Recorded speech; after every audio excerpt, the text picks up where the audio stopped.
faqad qala an-nabiy sallallahu alaihi wasallam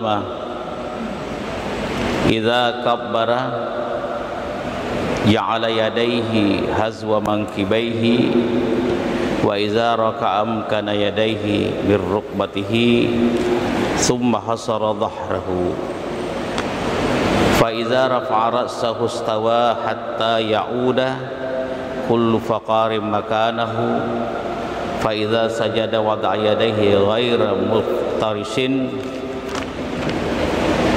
wala qabidhima ila akhir hadis. Ini hadis yang akan kita baca pada kesempatan subuh hari ini. Jamaah yang dirahmati Allah, bahwa sedikit-sedikit akan kita perbaiki gerakan-gerakan salat kita. Sekali lagi bahwa hampir tidak ada kita hamba Allah, umatnya Rasulullah khususnya jamaah masjid kita ini yang pernah berlutut berguru kepada seorang guru untuk memperbaiki ibadah salat. Rata-rata paling hanya kita dengar, hanya kita lihat orang salat, tapi tidak pernah kita berlutut dan berguru kepada mereka-mereka yang mengerti tentang kaifiat salat itu sendiri. Oleh karena itu, pelan-pelan kita baca hadis-hadis Rasulullah sallallahu alaihi wasallam untuk kita ikuti, kita laksanakan petunjuk-petunjuk beliau. Hadis ini bersambung dengan hadis kemarin. Pada kesempatan subuh hari ini dari An Abi Humaidin As-Sa'idi radhiyallahu anhu qala, beliau mengatakan, ra'aitu, aku melihat Rasulullah Nabi sallallahu alaihi wasallam idza kabbara, apabila beliau bertakbir. Yang dimaksud bertakbir di sini adalah takbiratul ihram, takbir pertama. Bagaimana kaifiat takbiratul ihram itu? Paling tidak ada dua cara. Yang pertama, kita letakkan tangan kanan tangan kita dulu. Dan dua cara, yang pertama setelentang kita punya pundak, lalu yang kedua setelentang kita punya telinga. Dua cara ini. Kemudian dua cara juga mengangkat takbir. Maksud saya bertakbir, ada kita bertakbir berdasarkan keterangan Rasulullah, diangkat dulu. Begitu bersamaan niat Allahu Akbar bersamaan. Ada juga letakkan dulu. Apa diletakkan tangan? Di mana kita akan letakkan? Di sini atau di sini? Allahu Akbar. Jadi dua-dua boleh. Dua-dua boleh. Di mana letak niat? Antara alif dan ra. Allahu Akbar. Allah, ini sudah berniat Allahu Akbar. Ada juga langsung dari bawah Allahu Akbar. Ada yang berpandangan bahwa dari rumah sejak berwudu itu artinya dia sudah berniat untuk salat. Ada yang berpandangan begitu, sehingga sampai di masjid Allah. Ada yang berpandangan seperti begitu. Tapi kalau Imam Syafi'i senantiasa kita memperbaharui niat kita. Sebab boleh jadi di dalam perjalanan kita ada orang tabrakan, ada apakah di jalanan yang bisa bisa merubah kita punya niat. Jadi ada dua sudah pelajaran. Yang pertama ini, yang kedua ini. Ini untuk takbirnya. Kalau ibu-ibu tetap begini, ini jangan dilonggarkan, ini ketiaknya jangan dilonggarkan ibu ya, jangan kasih begini, nanti kelihatan dari. Karena apa? Seluruhnya untuk perempuan itu adalah aurat kecuali telapak tangan dan mukanya. Jadi kalau sempat kelihatan ini berarti kelihatan auratnya dan batal salatnya. Lalu yang kedua, meletakkan tangan takbir. Ada diletakkan memang dulu Allahu Akbar. Menurut Al-Hattabi begitu. Allah. Ada juga diangkat Allah. Dua-dua boleh. Yang mana kita mau pakai? Yang mana enak perasaan tak? Allah. Kalau saya yang saya pakai, kuletakkan dulu.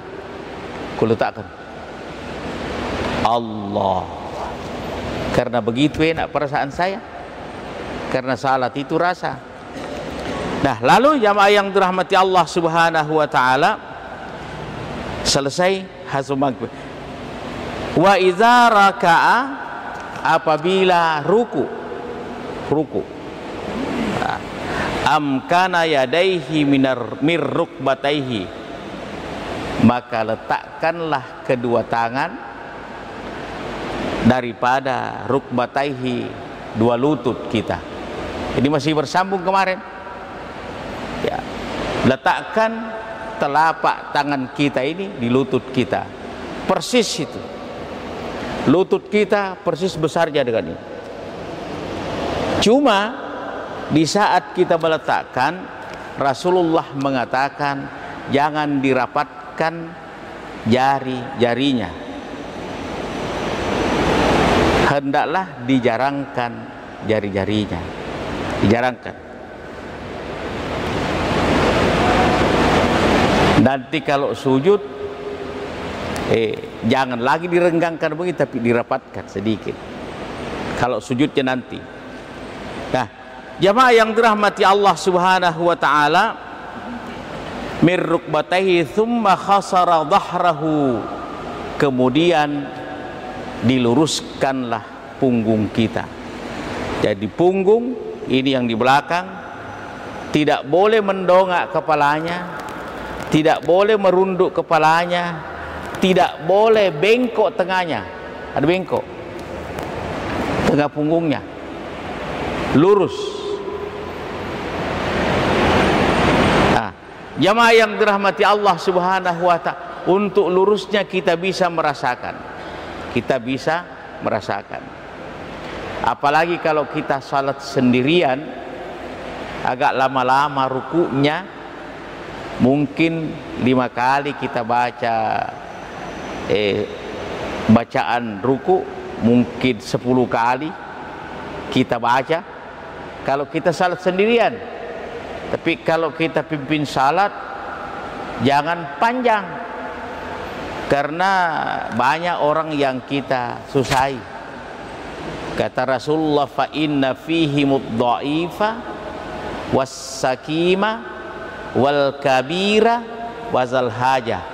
Karena yang didapat di belakangmu itu, kalau kau jadi imam, ada sakimah, ada orang sakit, wal kabira, ada orang yang tua renta, tidak bisa berdiri lama, ya, wazal haja, ada orang memerlukan singkat waktu. Sehingga ada semua contoh dari Rasulullah sallallahu alaihi wasallam. Kita letakkan kedua belah tangan kita, ya, mir rukbatayhi thumma hasara dhahrahu, kemudian kita luruskan ini belakang. Saya ulangi, hadis yang kemarin dikatakan jangan kita tegakkan, dongakkan kepala, jangan kita merunduk. Kemudian tambahan pada keterangan subuh hari ini, jangan melengkung di tengah. Ya, lurus. Nah, lalu jamaah yang dirahmati Allah, hadis berikutnya, fa iza rafa'a ra'sahu, apabila nanti kita angkat kepala dari ruku, istawa hatta yauda, maka tegakkan badan kita hatta yauda, sampai kembali kullu faqarim makanahu, ruas-ruas tulang punggung kita kembali ke tempatnya. Melengkung berarti ada yang renggang, kalau berdiri berarti kembali dia pulih. Itu kata Rasulullah sallallahu alaihi wasallam yang kita kembalikan. Hatta yauda kullu faqarim makanahu. Ya. Jadi tulang-tulang punggung itu kembali kepada tempatnya semula. Jadi kalau ruku, maka itu ada di dalam salat, lalu itu menjadi rukun salat. Apa itu? Tumakninah. Maksudnya kalau bahasa Bugisnya mas sau-sau, kalau bahasa Indonesianya apa itu? Berantara. Tidak boleh terus-terus. Sami Allah, Allah Akbar. Itu namanya tidak ada tumakninanya. Sementara tumaknina di dalam salat itu adalah menjadi rukun salat. Kapan kita tidak tumaknina, maka menjadi tidak sah salat kita karena melanggar daripada rukun. Nah, jamaah yang dirahmati Allah Subhanahu wa taala. Lalu yang berikutnya, fa iza sajada, apabila sujud. Jadi bangkit dari ruku, ada doa di situ, sami Allahu liman hamidah. Ini dibaca oleh imam, sami Allahu liman hamidah. Pertanyaannya, apa yang mau dibaca oleh makmum? Tidak usah diulang lagi bacaan imam. Ya, sami Allahu liman hamid. Kita lagi bilang sami Allah. Tidak usah lagi kita baca sami Allahu liman hamidah. Cukup kita sambung. Kalau imam mengatakan sami Allahu liman hamidah, kita sambung Rabbana walakal hamdu mil'us samawati wa mil'ul ardi wa mil'u ma syi'ta min syai'in ba'du. Atau kalau terlalu panjang itu sami Allahu liman hamidah Rabbana walakal hamdu. Jamaah yang dirahmati Allah Subhanahu wa taala, ini juga satu di antaranya yang perlu kita sebarkan. Petunjuk junjungan kita Rasulullah Muhammad sallallahu alaihi wasallam. Nanti kita akan ungkap riwayat Rasulullah sallallahu alaihi wasallam di saat menyebut sami Allahu liman hamidah. Ada sahabat yang membaca satu bacaan, Rasulullah diam mendengarkan bacaan sahabat, sehingga di saat selesai Rasul salat, Rasul berkata, siapa yang ngomong tadi, yang bicara tadi, tapi tidak membatalkan salat. Ada satu, saya ya Rasulullah. Rasul mengatakan, banyak malaikat yang berbondong-bondong untuk mencatat pertama apa yang kamu baca. Sehingga itu menjadi salah satu di antara sunnah di saat kita selesai angkat takbir sami Allahu liman hamidah, kemudian akan kita baca pada perjumpaan yang akan datang. Hadirin jamaah Allah Subhanahu wa taala. Fa idza sajada wada'a yadayhi, kita diletakkan lagi tangan, gaira muftarishin, tidak menghampar, gaira muftarishin, tidak dihampar itu tangan. Kalau kain dihampar itu artinya dari ujung kain sini sampai ujung sana terletak sebuah di atas tanah, itu namanya dihampar. Kalau tangan dihampar, maka dari sini sampai di sini itu kena semua tanah. Ini yang dilarang oleh Rasulullah sallallahu alaihi wasallam. Mohon maaf, saya biasa telat untuk memimpin salat. Sudah salat baru saya datang. Dengan sangat terpaksa di depan saya lihat atau di samping saya, walaupun tingkat kehusuan itu tidak bisa memang husuknya kita sama dengan Ali bin Abi Thalib. Itu Ali bin Abi Thalib salat angkat takbir, biar temannya di sampingnya, temannya tidak kenal Ali bin Abi Thalib. Kalau kita 3 meter ke sana masih dikenal itu, apalagi kalau ke depan. Ini bedanya. Tapi bukan tidak ada jalan keluarnya, ada jalan keluarnya jamaah yang dirahmati Allah Subhanahu wa taala. Kemudian gaira muftarishin, tidak menghampar tangan. Inilah yang dimaksud oleh Rasulullah sallallahu alaihi wasallam. Sama dengan duduknya anjing. Kita biasa lihat anjing kalau duduk, dia lipat kaki belakangnya, dia letakkan kaki depan dan menghadap ke depan.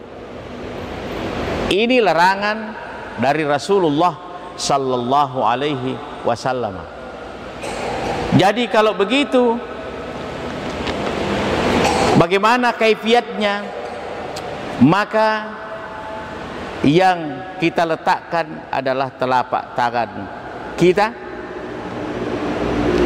Ada yang bertanya kepada Rasulullah, tidak kuat mengangkat badan, tidak kuat diangkat ini perutnya karena terlalu besar, tidak kuat. Karena itu perut dengan paha harus pisah, tidak boleh lengket, harus pisah.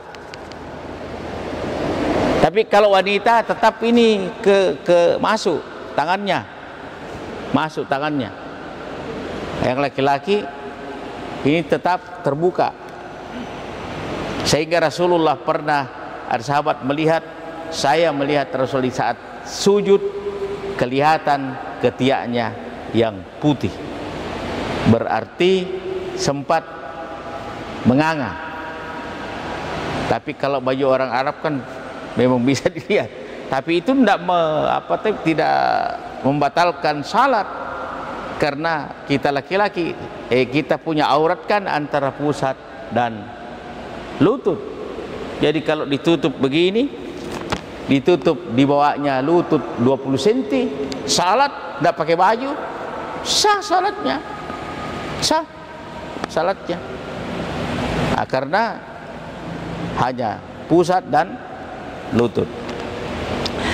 Kemudian jamaah yang dirahmati Allah Subhanahu wa taala, gaira muftarishin wala qabidhima. Yang kedua, tidak digenggam. Jadi kalau sujud jangan digenggam begini, sujud. Walaupun ada keterangan kalau bangkit dari sujud boleh digenggam, ditumpukan turun. Tapi sujudnya sendiri jadi sebegini. Ya. Jadi jangan ratakan ini sampai sikunya, karena itu sama dengan duduknya anjing. Yang kedua, jangan digenggam. Jadi ada 2 lagi di sini pelajaran. Mudah-mudahan pada pertemuan akan datang ini sudah diamalkan. Wastaqbala bi atrafi asabi'i rijlaihil qiblah. Kemudian mengarahkan ke kiblat ujung asabi, jari-jari, rijlaihi, kaki diarahkan ke kiblat. Jadi kalau kita sujud tidak boleh dihamparkan tangan, tidak boleh digenggam di saat kita sujud, lalu kaki belakang kita terlipat dan jari-jarinya menghadap ke kiblat, dilengkungkan, jari-jarinya menghadap ke kiblat. Kecuali mereka yang sakit kukunya, tidak bisa itu, Pak Riziki. Tapi kalau tidak ada halangan sakit kukunya, diusahakan belajar terus, belajar mungkin 1 bulan dilakukan, sudah lembe, sudah bisa. Ya, masih banyak yang duduk itu, apalagi kalau sudah tingkat duduk, ini baru persiapan untuk duduk. Untuk duduk. Nah, untuk duduk antara 2 sujud maksudnya. Sebelum duduk itu lipat dulu ke belakang. Masih kondisi sujud. Allahu Akbar, duduk. Duduknya disebutkan lagi oleh Rasulullah sallallahu alaihi wasallam, wa iza jalasa, apabila duduk, fir rak'ataini, pada rakaat yang kedua. Kalau salat 4 rakaat, 2 rakaat, 2 rakaat. Kalau salat 3 rakaat, 2 rakaat baru 1 rakaat. Kalau salat 2 rakaat, ya memang sudah 2 rakaat. Ya. Ini wa iza jalasa fi rak'ataini, kemudian apabila duduk untuk rakaat yang kedua, jalasa ala rijlihil yusra, hendaklah duduk rijlihil yusra, pada kaki kirinya. Jadi kaki kiri kasih begini, baru duduk pantatnya kita di sini.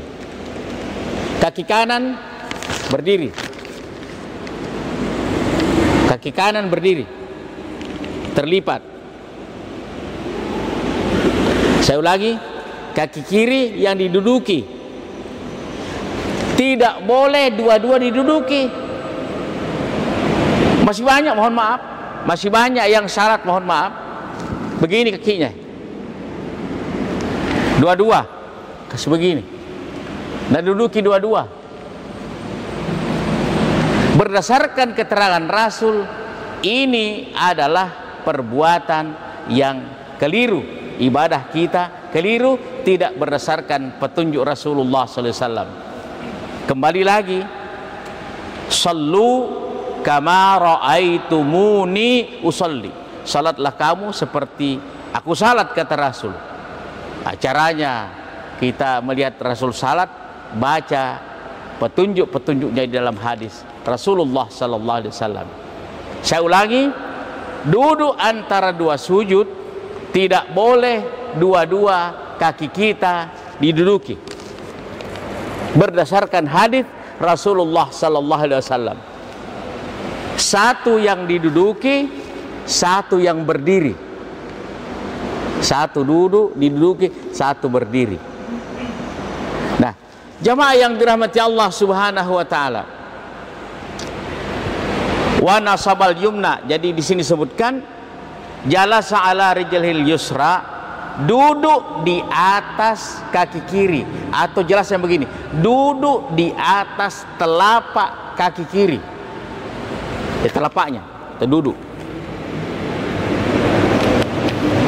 Kemudian wa nasabal yumna, dirikan berdiri itu kaki kanan. Berdiri kaki kanan. Ini kita stressing dulu, mudah-mudahan ini bisa diamalkan. Kalau duduk antara dua sujud, maka duduki telapak kaki kiri kita dan berdiri kaki kanan kita. Jadi telapaknya menghadap ke sana, ke timur, dan berdiri ujung-ujungnya itu terlipat menghadap ke barat. Ujungnya. Sakit pertamanya memang sakit. Tapi lama-lama berhenti. Kalau sudah terbiasa, bayangkan kalau 5 kali sehari semalam, ditambah dengan kalau 5 kali berarti 17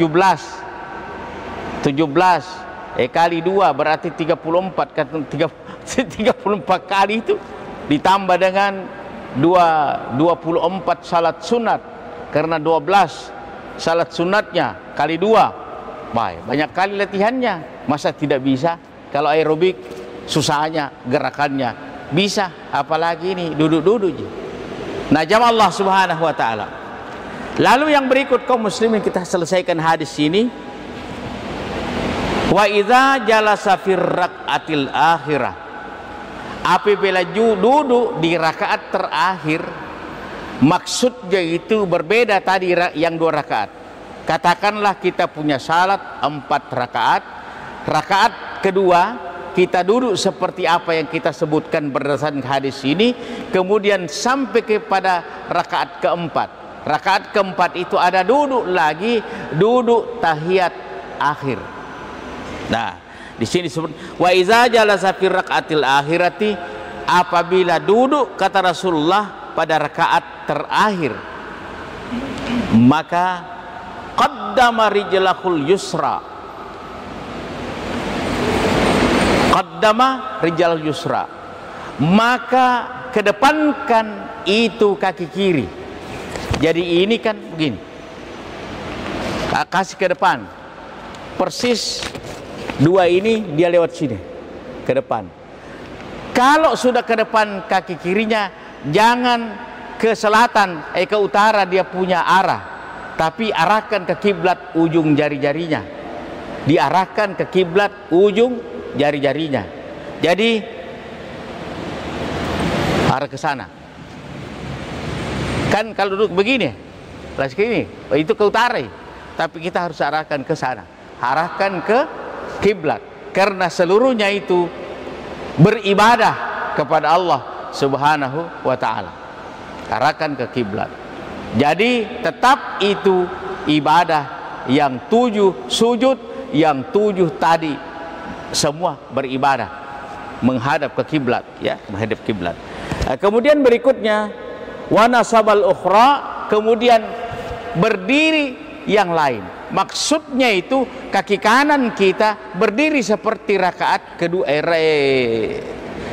kedua tadi, berdiri. Jadi ini ke depan, kaki tetap berdiri. Ini yang diduduki ini kosong, tidak diduduki ini kaki, tidak. Di belakang sini duduk. Jadi bokong kita ini lantai kena lantai. Kemudian ini peri tidak kena. Inilah sebabnya diarahkan ke kiblat. Kemudian ini yang berdiri, kaki kanannya berdiri. Nah, jamaah Allah Subhanahu wa taala, wa qa'ada ala maq'adatihi, kemudian duduk ala maq'adatihi, terhadap bokongnya. Jadi duduk di bokong. Nah, jamaah Allah Subhanahu wa taala, masih banyak ini keterangan-keterangan menyangkut masalah babu sifatis sujudi, bab sifat sujud Rasulullah sallallahu alaihi wasallam. Pada perjumpaan yang akan datang akan kita sampaikan. Mudah-mudahan apa yang telah kita sampaikan pada subuh hari ini bermanfaat. Saya kira demikian.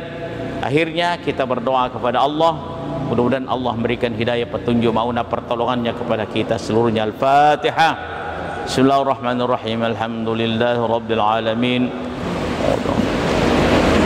Wabillahi taufiq wal islam. Assalamualaikum warahmatullahi wabarakatuh.